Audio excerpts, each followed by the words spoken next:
kita lanjut. Maaf, belum tadi pada rekam.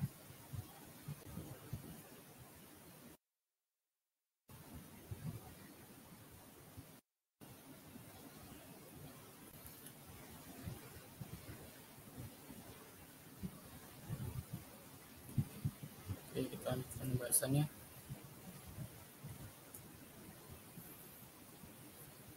Nah, untuk pembahasan webinar kali ini adalah mengenai memahami konsep kunci untuk pemrograman efektif. Nah, ini tadi sudah kita bahas. Nah, programming versus coding. Untuk programming itu adalah programming atau pemrograman adalah proses merancang instruksi untuk diberikan ke komputer. Sedangkan coding adalah proses mengubah ide-ide dalam rancangan tersebut ke dalam bahasa tulis atau kode yang dimengerti komputer atau bahasa pemrograman. Jadi, sebelum kita membahas pemrograman, alangkah lebih baiknya kita itu mengetahui dulu perbedaan dari program dan coding, karena keduanya memiliki perbedaan. Nah, sekarang kita bahas pemrograman yang efektif. Apa sih pemrograman efektif itu? Nah, pemrograman efektif adalah pendekatan dalam menulis kode yang tidak hanya berfungsi dengan benar, tetapi juga memenuhi kriteria tertentu untuk meningkatkan kualitas dan kinerja perangkat lunak. Pemrograman adalah proses merancang dan membuat serangkaian instruksi atau kode yang dapat dijalankan oleh komputer. Tujuan utama dari pemrograman adalah untuk menciptakan program atau aplikasi yang dapat mengotomatiskan tugas tertentu atau menyelesaikan masalah khusus.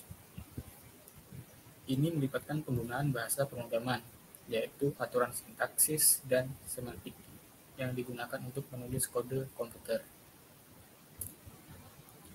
Ada beberapa aspek utama dari pemrograman yang efektif. Yang pertama yaitu keterbacaan kode atau kode reliability, yaitu kode yang efektif itu harus mudah dibaca dan dipahami oleh orang lain, seperti penggunaan nama variabel dan fungsi yang deskriptif, struktur kode yang rapi, dan komentar yang jelas itu membantu keterbacaan yang baik. Yang kedua yaitu efisiensi kode. Kode yang efektif itu harus dioptimalkan untuk kinerja yang baik.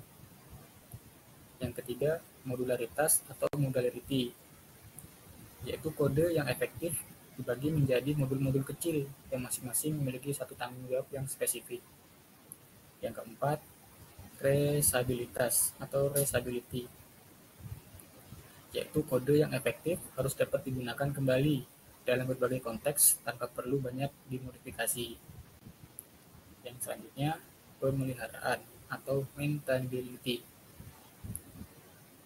yaitu kode yang efektif mudah untuk dipelihara, termasuk memperbaiki bug, menambahkan fitur baru, dan mengadaptasi kode untuk perubahan kebutuhan yang akan datang. Yang selanjutnya, pengujian atau testing. Kode yang efektif itu disertai dengan pengujian yang baik untuk memastikan bahwa setiap bagian dari kode berfungsi seperti yang kita harapkan. Yang selanjutnya, dokumentasi atau documentation. Dokumentasi yang baik merupakan bagian dari pemrograman efektif, karena dokumentasi itu harus mencakup penjelasan tentang bagaimana kode itu bekerja, bagaimana penggunaannya, dan bagaimana mengembangkan atau memperluasnya. Yang terakhir yaitu aspek keamanan. Kode yang efektif itu harus mempertimbangkan aspek keamanan. Yang selanjutnya, aspek kunci yang perlu dipahami dalam pemrograman. Ada beberapa aspek. Yang pertama, sintak dan semantik, yaitu bahasa pemrograman memiliki aturan sintak yang harus diikuti agar komputer dapat memahami perintah, sedangkan semantik berkaitan dengan makna perintah-perintah tersebut. Yang kedua, tipe bahasa pemrograman, yaitu jenis bahasa pemrograman seperti tingkat tinggi dan rendahnya bahasa, memiliki kegunaan dan kecocokan yang berbeda tergantung pada tujuan pengembangannya. Yang ketiga, paradigma pemrograman, Bahasa pemrograman itu dapat mematuhi paradigma tertentu seperti OOP, fungsional, atau prosedural yang mempengaruhi cara program dirancang dan diorganisir. Yang selanjutnya, kompiler dan penerjemah. Proses transformasi kode melibatkan kompiler atau seluruh kode, penerjemah atau baris per baris untuk menjalankan program. Yang kelima, framework dan library, yaitu bahasa pemrograman yang didukung oleh framework dan library untuk memudahkan pengembangan. Yang selanjutnya, pembaruan dan evaluasi. Bahasa pemrograman terus berkembang untuk menciptakan fitur-fitur baru yang meningkatkan produktivitas dan kinerja sesuai dengan kebutuhan dan perkembangan teknologi. Yang ketujuh, pemilihan bahasa pemrograman. Penggunaan bahasa pemrograman itu bergantung pada kebutuhan, keahlian, dan tujuan. Yang terakhir yaitu komunitas pengembang. Setiap bahasa pemrograman itu memiliki komunitas pengembangannya tersendiri yang aktif, yang memberikan dukungan dan pertukaran pengetahuan antar sesama anggotanya.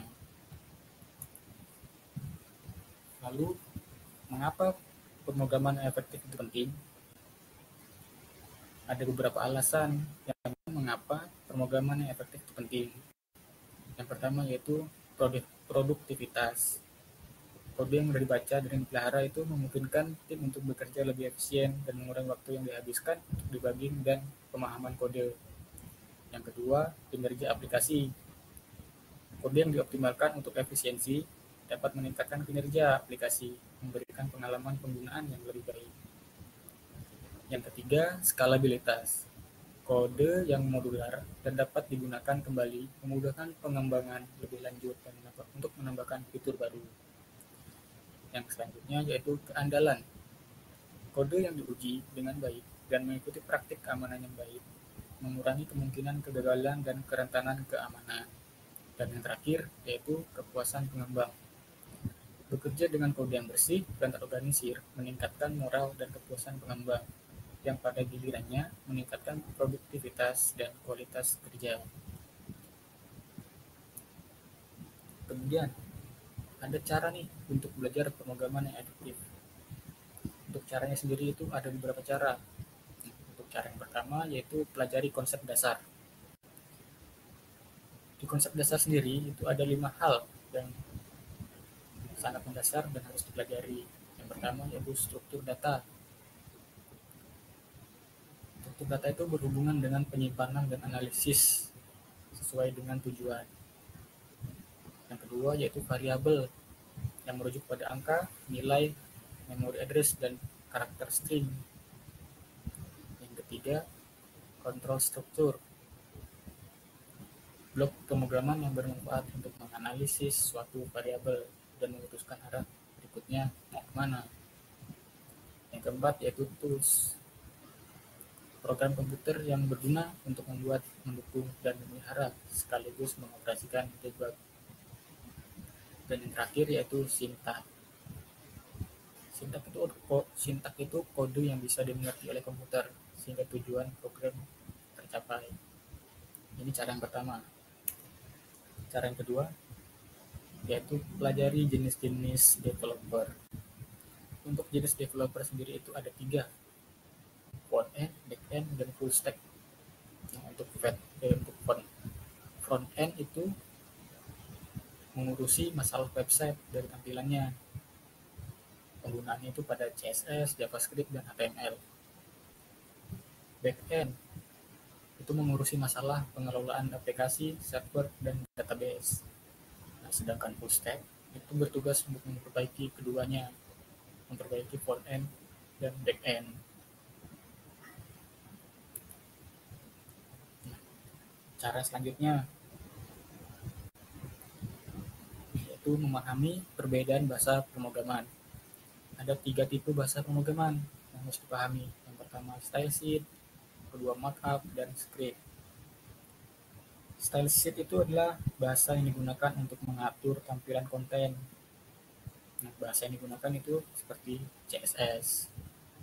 Markup itu bahasa yang mengurusi masalah struktur website atau aplikasi.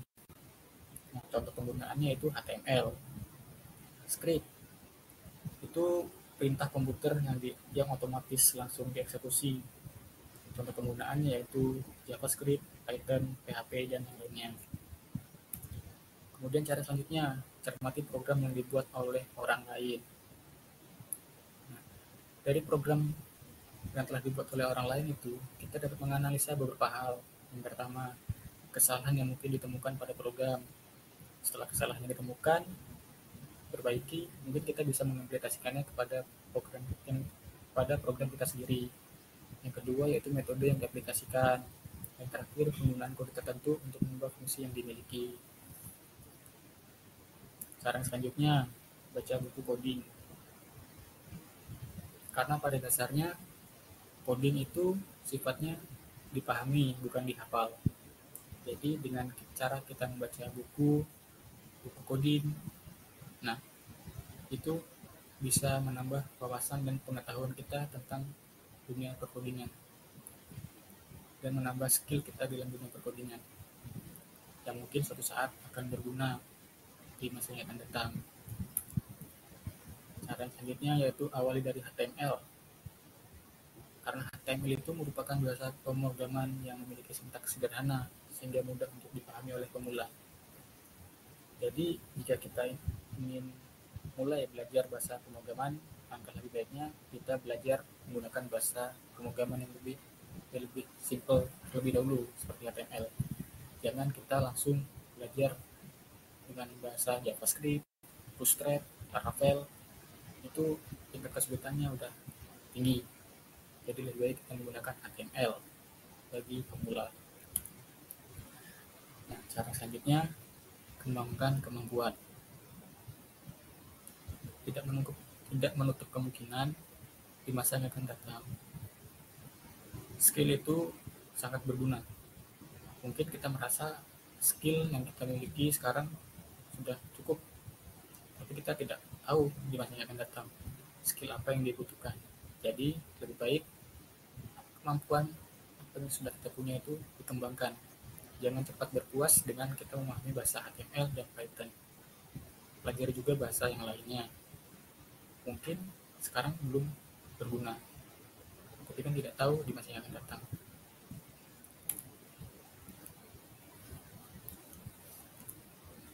Kemudian, penggunaan struktur data yang tepat. Nah, penggunaan struktur data yang tepat dapat meningkatkan efisiensi dan kinerja program. Misalkan, list itu kan digunakan untuk koleksi elemen yang terurut, set digunakan untuk koleksi elemen yang unik, dictionary untuk pasangan kunci nilai, query dan stack digunakan untuk operasi FIFO dan LIFO. Nah, keempat struktur data ini tuh harus digunakan sesuai dengan peruntukannya. Jangan dibalik-balik. Set digunakan untuk elemen yang terurut, list digunakan untuk elemen yang unik. Nah, itu pasti nggak akan jalan programnya. Jadi pergunakanlah struktur data sesuai dengan kegunaannya masing-masing. Kemudian ada alur untuk memahami pemrograman yang efektif.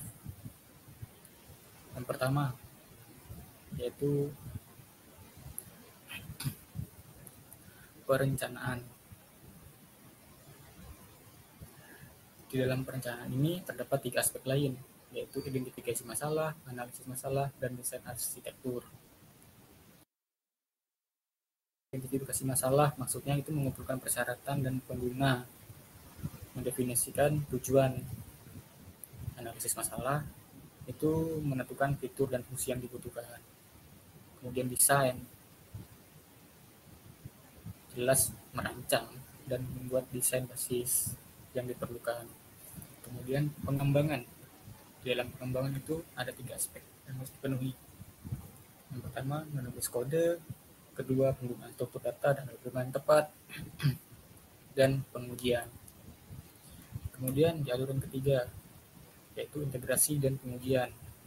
Di dalam integrasi dan pengujian ada 3 aspek juga yang harus dipenuhi. Yang pertama, integrasi sistem.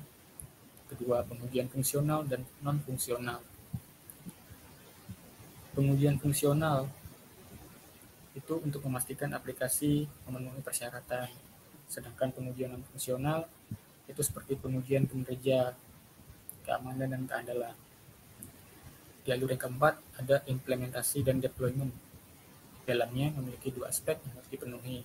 Yang pertama persiapan lingkungan dan yang kedua deployment aplikasi.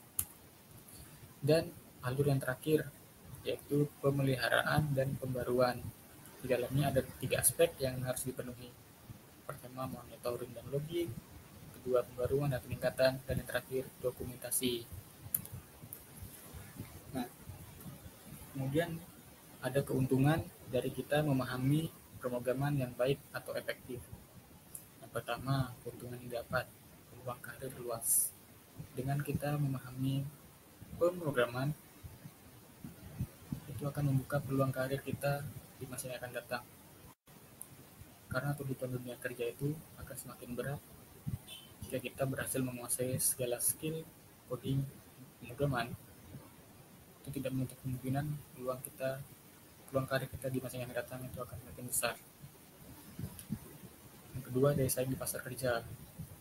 Semakin kita banyak memahami, maka nilai pasar kita akan semakin tinggi. Maka kita juga akan semakin dibutuhkan. Yang ketiga, kreativitas dan inovasi. Yang keempat, mengembangkan logika dan pemecahan masalah. Yang kelima, meningkatkan keterampilan berpikir algoritmik, kemampuan beradaptasi, kemandirian dan kreativitas, potensial keuntungan finansial, kontribusi terhadap inovasi global, dan terakhir, kemampuan kerjasama dalam tim.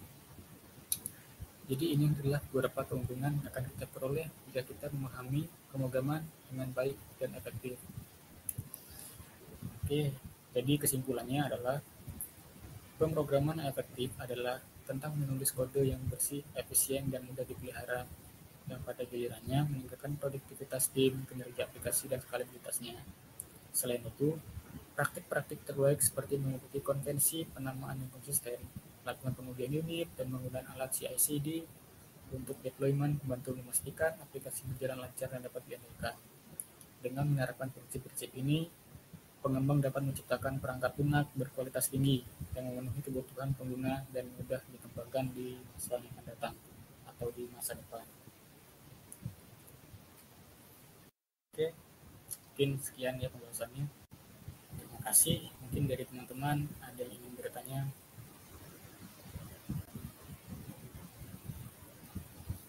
dipersilakan.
Oke, ternyata pesertanya sudah pada keluar dan saya baru sadar.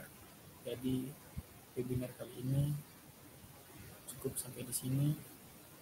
Mungkin saya akhiri, kurang lebihnya mohon maaf. Wassalamualaikum warahmatullahi wabarakatuh.